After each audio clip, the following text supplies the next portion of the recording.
Spanish লা লিগায় জানুয়ারি মাসের সেরা অনূর্ধ্ব-23 খেলোয়াড় হিসেবে নির্বাচিত হয়েছেন ভিটর রিস।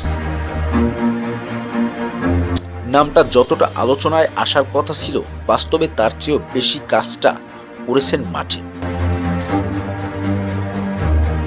লা লিগার মতো কঠিন মঞ্চে এমন স্বীকৃতি পাওয়া সহজ নয়। বিশেষ করে দলীয় পারফরম্যান্স একেবারেই ছন্দে নেই। জিরোনা এই মৌসুমে খুব একটা ভালো অবস্থায় না থাকলেও লোনে যোগ দেওয়ার পর থেকেই ভিটর রিস আলাদা করে চোখে পড়েছেন।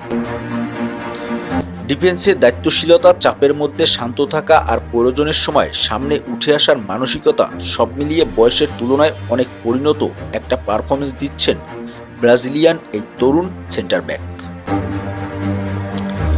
জিরোনার হয়ে তার শেষ ম্যাচে করা গোলটাই জিরোনাকে পরাজয়ের হাত থেকে বাঁচিয়েছে, কিন্তু দলীয় ব্যর্থতার কারণে সেই পারফরম্যান্স অনেক সময় নজরের বাইরে থেকে যাচ্ছে।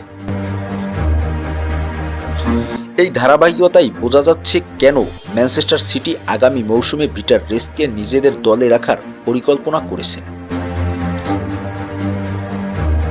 আলো কম থাকলেও ভবিষ্যতের গল্পটা যে অনেক বড় হতে চলেছে ব্রাজিলিয়ান এই ডিফেন্ডারের, সেটা এখন মোটামুটি পরিষ্কার।